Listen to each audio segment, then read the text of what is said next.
네, 자 이제 연습 문제 시작하겠습니다. 여러분 연습 문제는 이제 출제 문제예요. 기출 문제는 아니고요. 그래서 약간은 더 시가 길거나 아니면 시가 낯설다는 느낌 혹은 문제가 조금 난해하다는 느낌이 있을 수 있어요. 자 그럼 내용 보겠습니다. 윤동주의 자화상은 그래도 필수 작품입니다.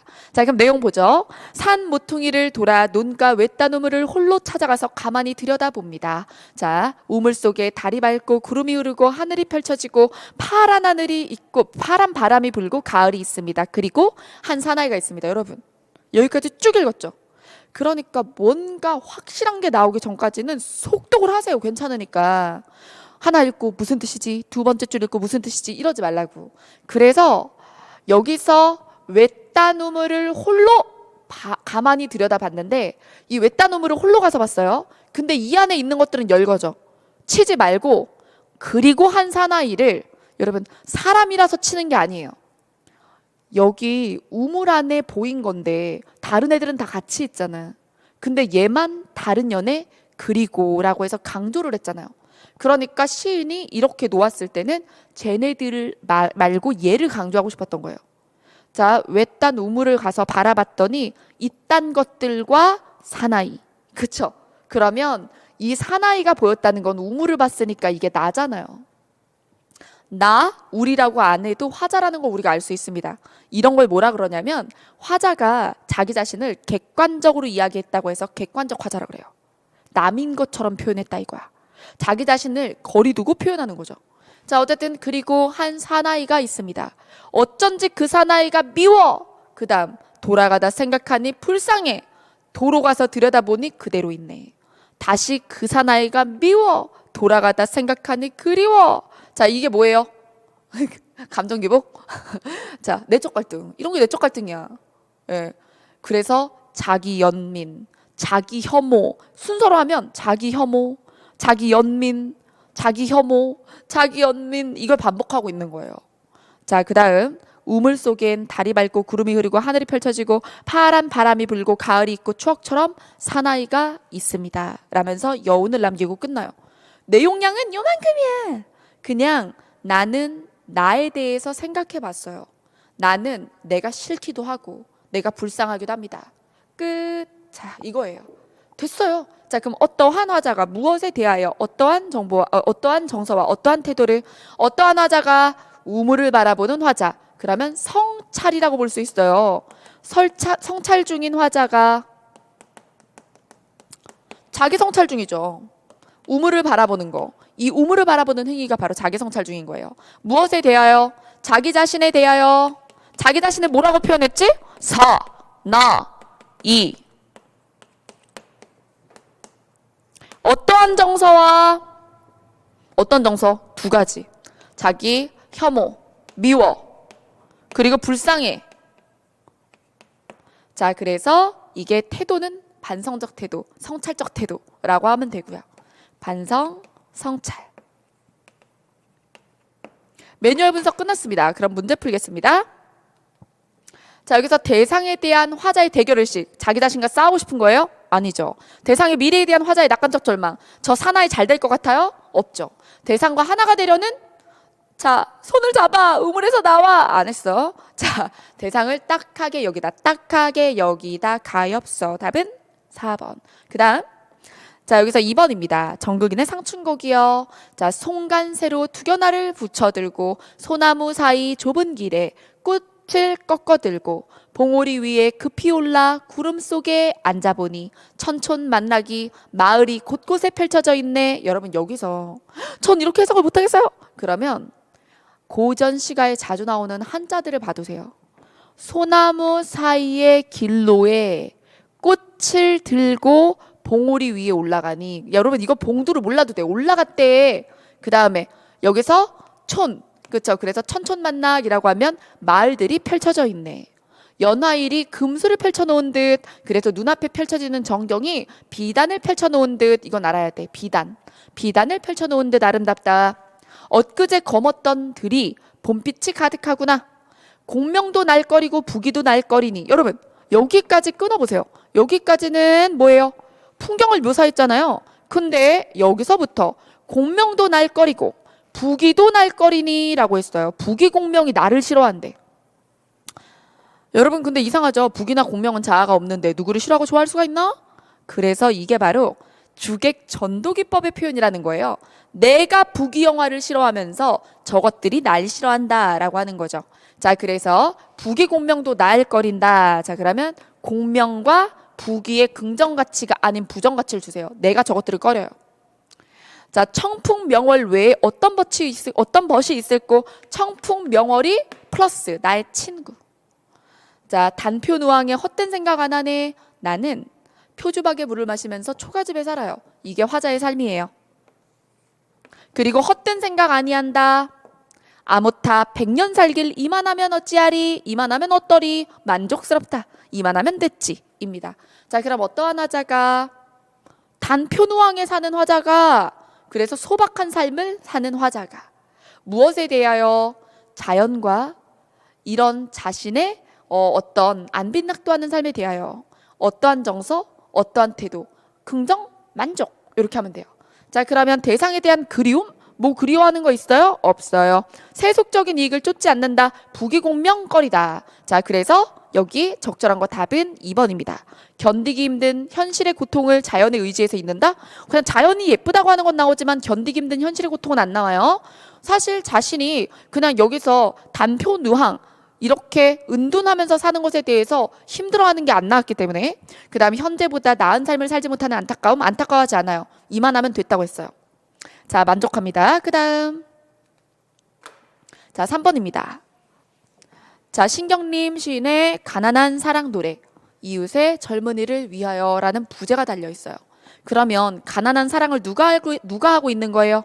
이웃의 한 젊은이가 가난한 사랑을 하고 있는 거죠. 자, 그럼 내용 보겠습니다. 가난하다고 해서 외로움을 모르겠는가? 너와 헤어져서 돌아오는 눈 쌓인 골목길에 새파랗게 달빛이 쏟아지는데, 자, 여러분 여기서 나는 안 나왔지만 너는 나왔거든요. 그러니까 나의 목소리로 이야기 중인 걸 알 수 있죠. 1인칭으로 나라고 안 해도 내가 너랑 헤어진 사람이라는 걸 알 수가 있는 거예요. 그리고 그 사람은 누구겠어요? 이웃집 젊은이죠. 그러니 자, 시인은요, 이웃집 젊은이를 화자로 삼아서 그 젊은이의 이별에 대해서 이야기하고 있습니다. 그래서 이렇게 제목을 줬을 때 제목을 보면 훨씬 더 해석이 빠른 시들이 있는 거죠. 자, 너와 헤어져 돌아오는 눈 쌓인 골목길에 새파랗게 달빛이 쏟아지는데 가난하다고 해서 두려움이 없겠는가? 여러분 여기서 유사한 문장이 반복이 되는데 그것은 다 같은 목적이라고 했죠? 가난하다고 외로움을 모르겠는가? 가난하다고 두려움이 없겠는가? 자, 가난해도 외롭고 두렵다 이 뜻입니다. 그 다음 자, 2점을 치는 소리, 방범대원 호각 소리, 메밀묵 사려 소리, 눈 뜨면 멀리 육중한 기기 굴러가는 소리. 이건 왜 나왔을까? 소리들은 왜 썼지? 이 소리들? 이 젊은이를 둘러싼 소리들이에요. 이 사람 어디 살죠? 공업단지나 그죠, 그런 곳에 사는 거죠. 이렇게 사람들이 노동하면서 먹고 사는 동네에 있는 거예요. 가난하다고 그리움을 버렸겠는가? 그리워 어머님 보고 싶소. 수없이 되뇌어 보지만, 자, 집 뒤에 감나무에 까치밥으로 하나 남았을 새빨간 감바람 소리도 그려보지만 고향을 떠나 있구나. 자, 가난하다고 해서 사랑을 모르겠는가? 사랑을 알지. 내 볼에 와서 닿던 너의 입술의 뜨거움, 사랑한다고 사랑하다고 속삭이던 너의 숨결, 돌아서는 내 등 뒤에 터지던 너의 울음. 그러면 사랑을 아는데 왜 헤어졌을까요? 가난하기 때문에 이것들을, 외로움, 두려움, 그리움, 사랑, 이런 것들을 모두 버려야 하기 때문에. 정말 너무 이게 이때도 많은 젊은이들의 가슴을 적셨겠지만 이 시는 어느 세대나 힘든 젊은이들에게 찡한 시죠. 그렇죠? 자, 그래서 가난해도 모든 것을 느낀다. 물론 여기선 느끼고 싶지 않은 감정도 외로움이나 두려움 같은 것도 있지만, 하지만 가난하면 인간의 감정을 누릴 권리마저 없는 것 같다 라는 내용이 담겨 있습니다. 자, 그러면 어떠한 화자가 무엇에 대하여 어떠한 정서, 어떠한 태도를, 어떠한 화자가는, 화자가 젊은이니까, 자, 가난한 젊은이가 무엇에 대하여? 자신의 가난에 대하여 어떠한 정서와, 자, 슬픔이죠. 어떠한 태도를? 울분도 있어요. 그리고 가난하면 이렇게 인간의 기본적인 감정마저 버려야 된다는 이 사회의 분노, 비판하고자 하는 어떤 의도도 엿보입니다. 가난하기 때문에 이걸 버려야 된다. 가난하다고 모르겠니? 근데 버려야 한다. 세상은 왜 이럴까? 라는 게 이 글의 목적이겠죠. 자, 그러면 문제 보도록 하겠습니다. 사랑하는 대상을 향한 그리움과 안타까움이 있다. 너를 보낼 수밖에 없었던 장면이 나오죠. 화자는 자신의 현재 상황을 회의적으로 바라보고 있다. 회의적이라는 건 부정적, 비판적이에요. 근데 너가 잘못했어라는 것보다는 앞으로 잘 될 가능성이 없다. 그러니까 비판적, 비관적과 비슷합니다. 그래서 이 회의적으로 바라보고 있다. 맞고 부정적인 현실에 대한 비판적 태도를 보여준다도 맞아요. 근데 내가 잘못했나? 이 청년의 가난은 나의 잘못인 게 나오나요? 자신의 잘못이었어요? 아니죠. 반성거리가 없어요. 그래서 울분이 느껴지는 시지 여기서 자책은 없습니다. 스스로를 탓하는 부분이 없습니다.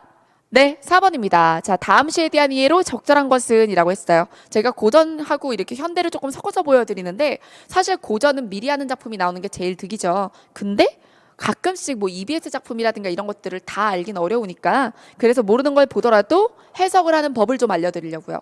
제가 고전시가 낯선 고전시가 분석을 할 땐 사실 한자의 도움을 많이 받을 수밖에 없다라는 얘기를 해야겠어요. 그래서 여러분들이 한자를 버리면 한자만 틀린다고 생각하는데 한자를 모를 때 고전 시간은 잘할까? 난 이렇게 생각하거든. 우리나라 말의 70% 가까이가 한자인데 자, 한자를 버린 사람들이 한자 자체 표기를 버렸을 수는 있지만 아예 도금도 읽기 어려우면 고전 시가도 어렵겠지? 라는 생각이 들어요. 자, 그럼 내용 봅니다.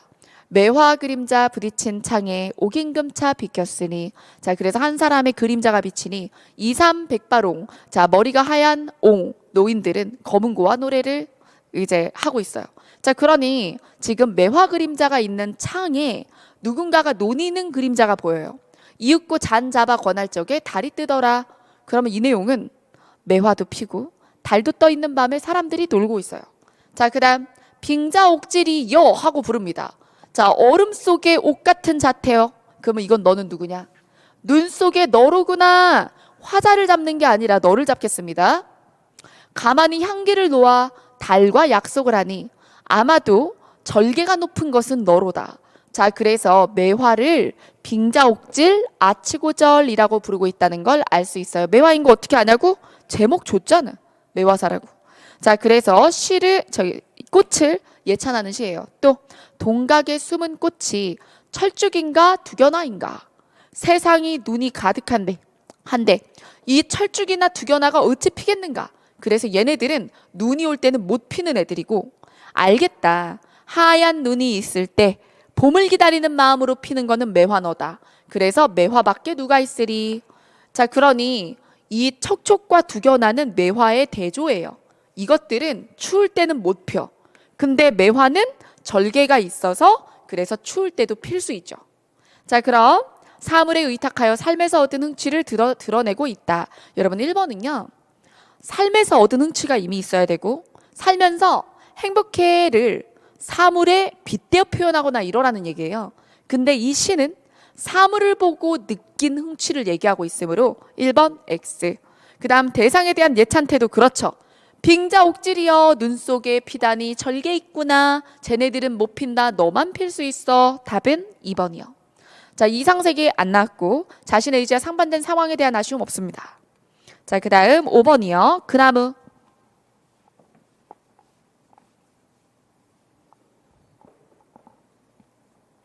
자, 한 해의 꽃잎을 며칠 만에 활짝 피었다 지운 벚꽃가로 따라가다가 미처 제 꽃 한 송이도 펼쳐들지 못하고 멈칫거리는 늦된 그 나무를 발견했죠. 자, 그럼 여기서 이만큼 얘기하기까지 나는 없잖아요. 내가 그 나무를 발견했어요. 그 나무 잡아줄게요. 그 나무가 주된 대상이구나. 근데 이 나무의 특성에 밑줄 긋죠. 자, 여기서 미처 꽃 한 송이도 펼쳐들지 못하는 늦은 나무. 다른 나무들은 다 꽃을 이렇게 피웠는데 얘는 꽃이 안 핀 거예요. 그래서 늦은 나무예요. 들킨 게 부끄러운지 그 나무는 이렇게 반쯤 숨어 있었어요.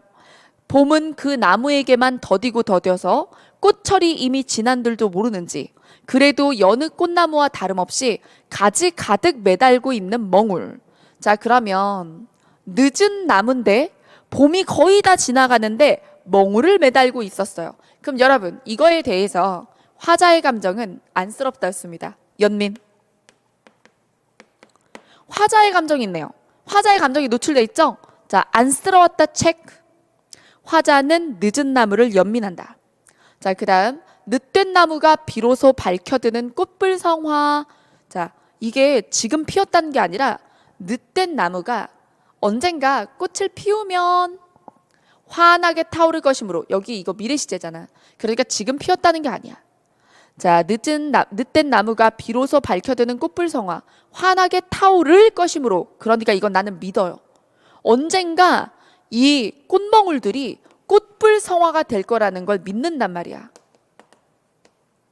타오를 것이므로. 나도 이미 이 길이 끝난 줄 까마득하게 잊어버리고 거기 멈춰서 있었대요. 여기서 나가 나왔는데 도잖아요. 늦은 나무처럼 나도 늦게서 이 꽃이 피길 기다리면서 이렇게 있었다는 거예요. 그러면 나는 이 내가 바라보는 꽃나무와 대조되는 게 아니라 같은 마음 하나인 거예요. 그래서 같은 기호 주시고 나도 거기 멈춰서 있었다. 산에서 내려 2달거리나 제자리를 찾지 못해 헤매고 다녔던 저 난만한 봄길 어딘가에.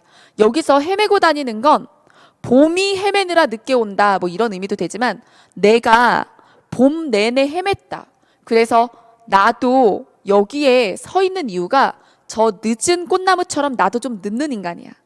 그래서 방황하느라 내 길을 못 찾고 있어.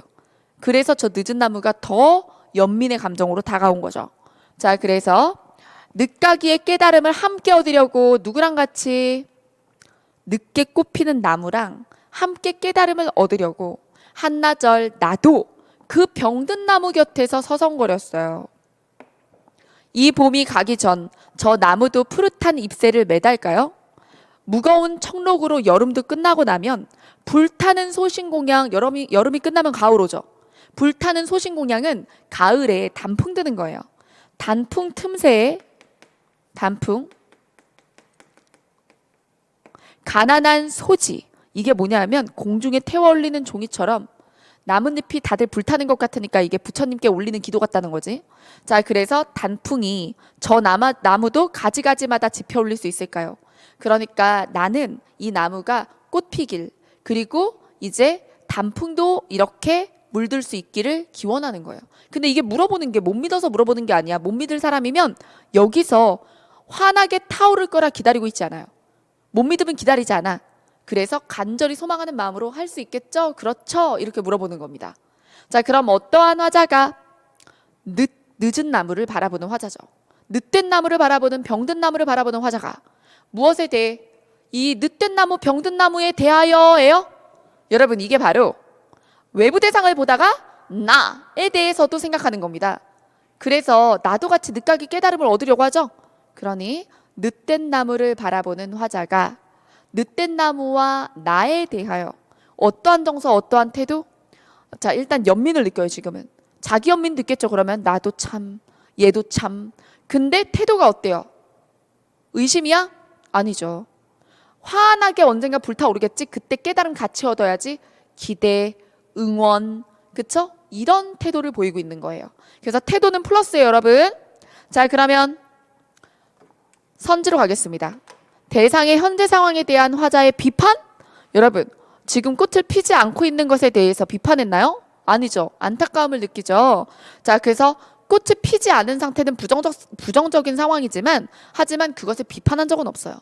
그 다음에 일탈적 삶에 대한 화자의 갈망이 간절하다? 그럼 계속 헤매고 다녔겠지. 늦가기 깨달음을 얻으려고 멈춰설까? 자, 그래서 자, 늦된 나무에 대한 화자의 낙관적 기대. 그렇죠. 꽃불성화 환하게 타오를 것이므로. 그 다음 대상에 대한 불신? 아니에요. 회의적 성찰? 못 필 것 같아. 이거 아니라고. 자, 그래서 3번과 4번은 반대 선지고 3번이 답입니다. 자, 그 다음 여러분, 여기에 또 채팅창에 두견화와 두견새가 연관성이 없는 거죠? 라고 물어보셨는데, 이제 우리가 두견화는 꽃이고 두견새는 새예요. 예, 그래서 소쩍새를 두견새라고 하죠. 소쩍새, 귀촉도, 그리고 또 우리가 두견새라고도 하는데, 약간 한을 상징하는 새, 밤에 막 울어가지고.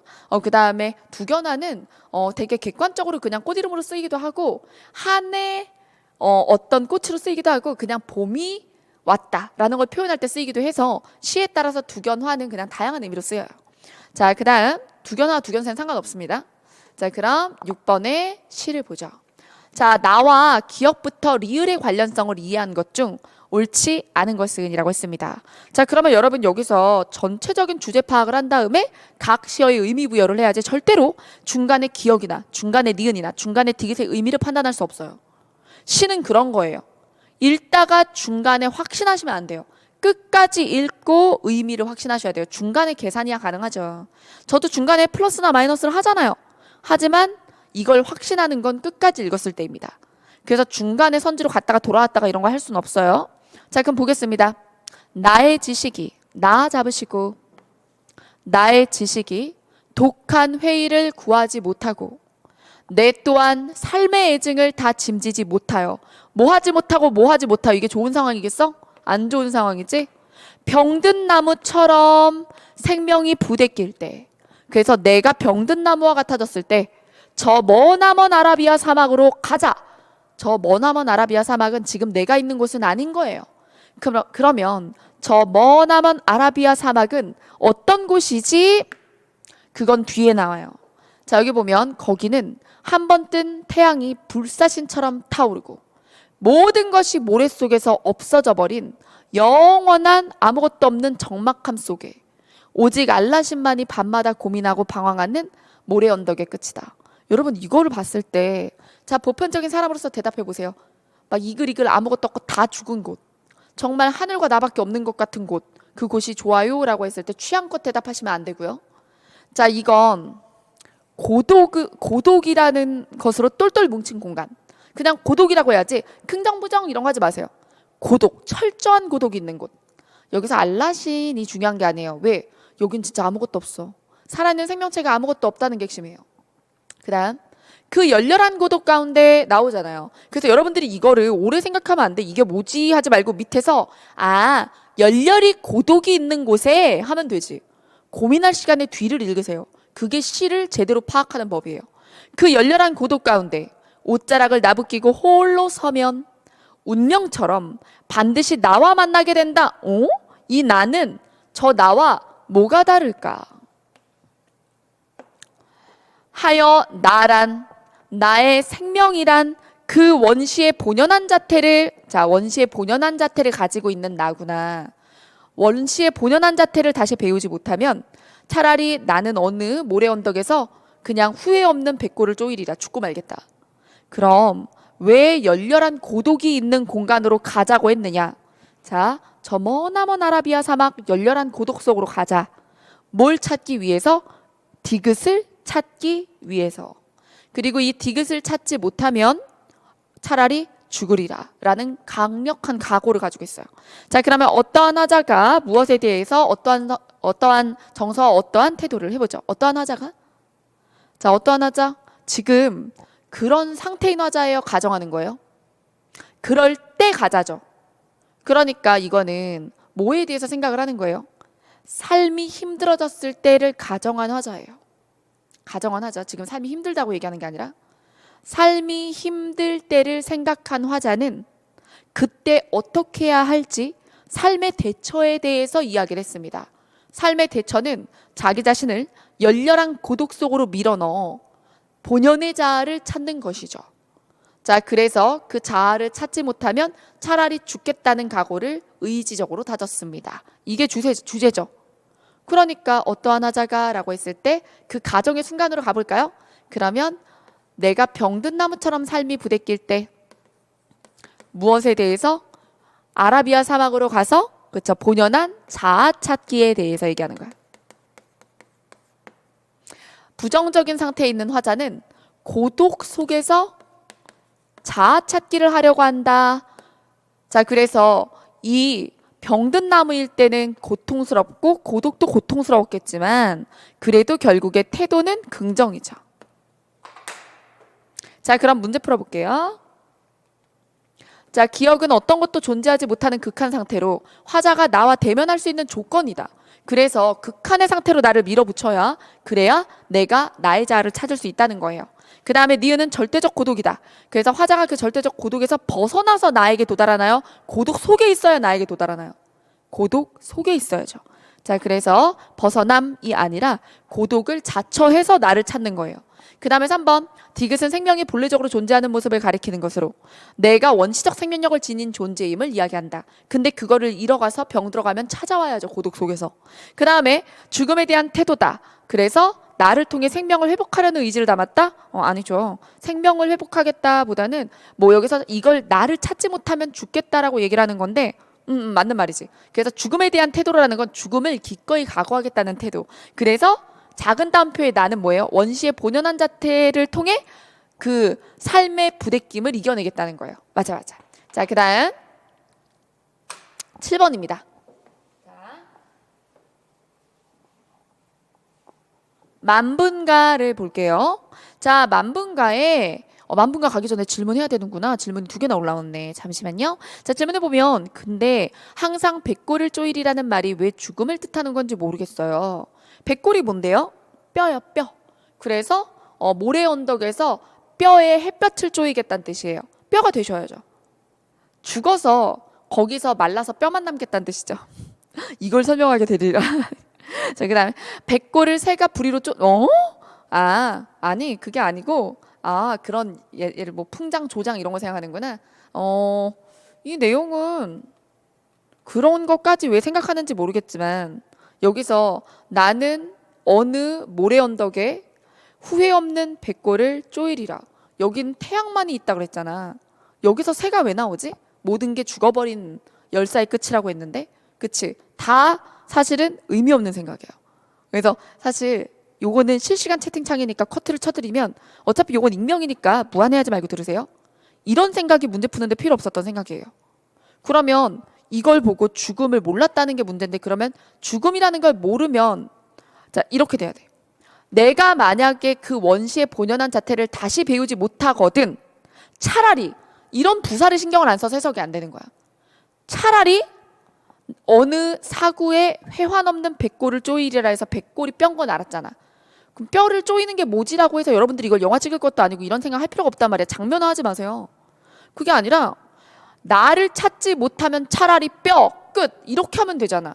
이거를 왜 하나하나 밝혀서 영상하려고 하시죠? 그게 불필요한 생각이에요. 그래서 저는 시를 영상이나 그림으로 가르치는 것도 굉장히 안 좋은 거라고 생각을 해요. 왜냐하면 시는 함의가 굉장히 많기 때문에 그거를 현상화하는 것 자체가 시를 왜곡하는 거라고 보거든요. 근데 그렇게 하시려고 하는 분들이 많더라고요. 그러니까 생각이 불필요한 생각들이 더 뻗어나가는 거예요. 자, 그 다음에 결국에 긍정적인 태도라는 게 죽음을 기꺼이 받아들여서가 아니라 의지적이니까 긍정이죠. 의지적. 자기가 병든 어떤 자아일 때 자기 자신의 자아를 어떻게든 찾겠다라는 말로 죽겠다고 한 거지, 죽는 게 기쁘다는 얘기가 아니에요. 차라리 자아를 찾지 못하면 죽을래 라는 게 죽고 싶다는 얘기예요?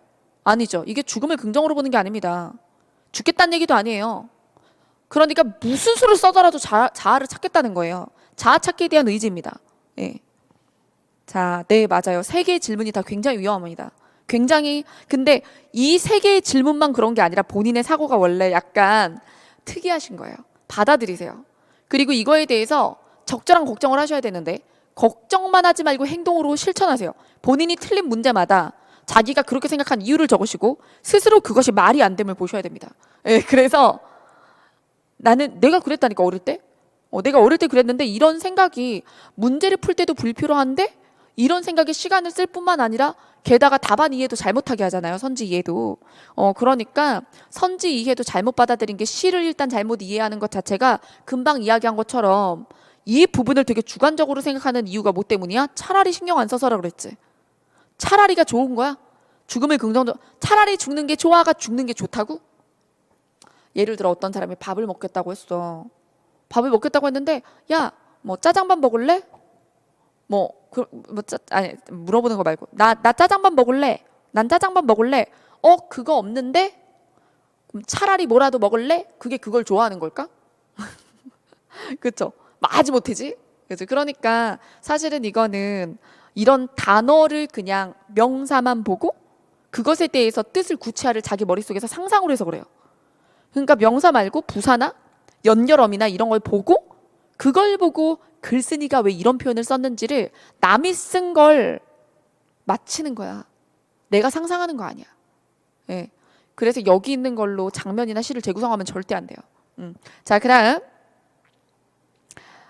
의지적 태도 맞죠? 결의적 태도는 맞죠? 예, 결의, 의지적. 자, 그다음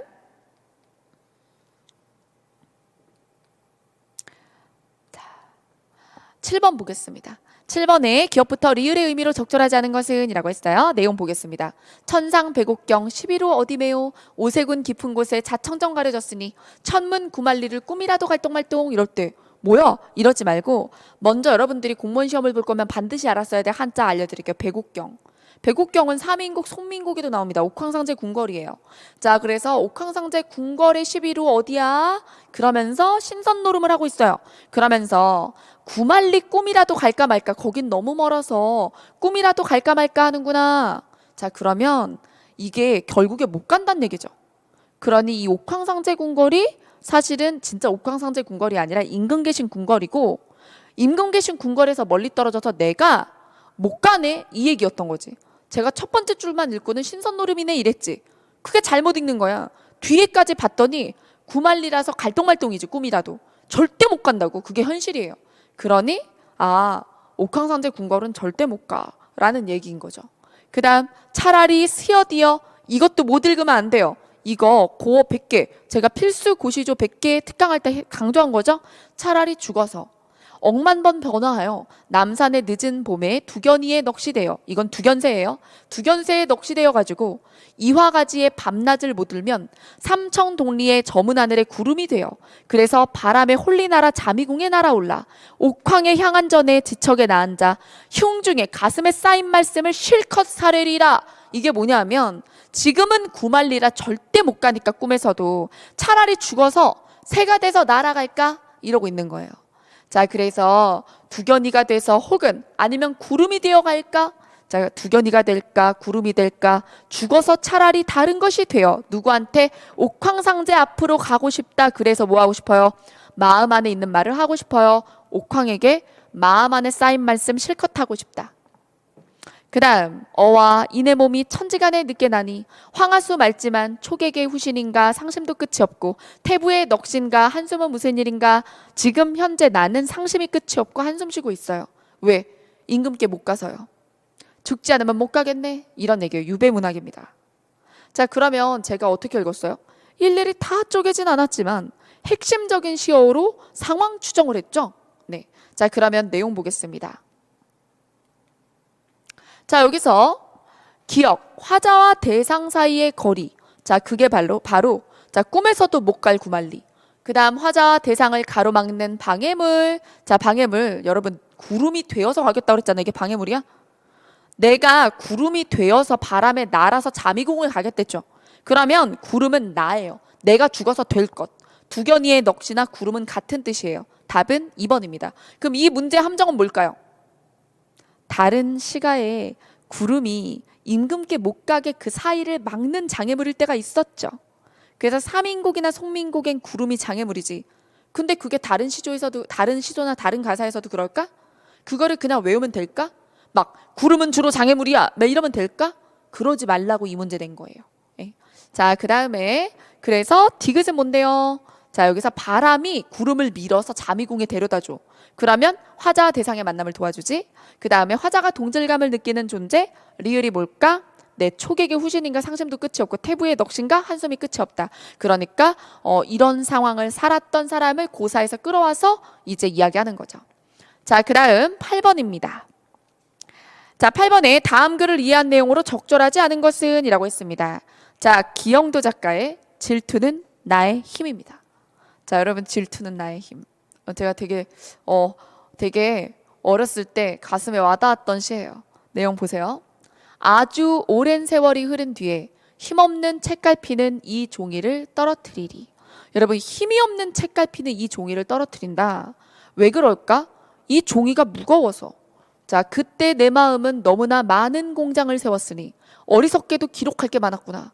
종이에 무거운 게 너무 많이 적혀 있어. 자, 그때 내 마음이라고 했으니 과거죠. 과거. 그때 내 마음은 너무나 많은 공장을 세웠으니, 여러분 마음 안에 공장이요. 거기서 막 매캐한 게 나오겠지. 그 공장에서 이것저것 나올 거야. 슬픔, 두려움, 원망 막 이런 것들이.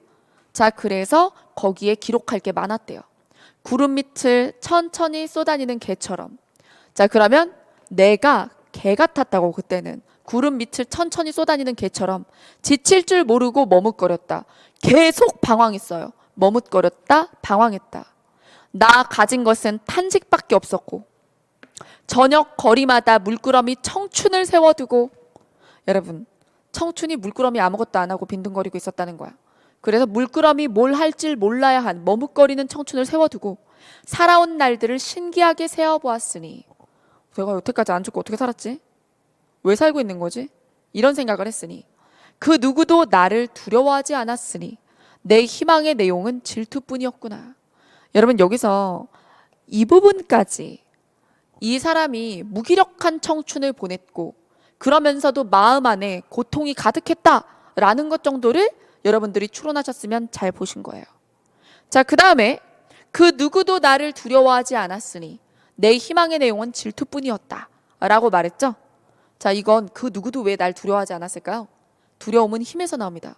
그때 나는 너무도 가진 것이 없어서 아무도 나를 두려워하지 않았고, 나는 어떤 희망으로 살았죠, 간신히? 살아온 나를 신기하게 짚어볼 정도로 사는데 이유가 없었는데 남을 질투하는 힘으로 살았다고. 남을 시기하면서 살았어.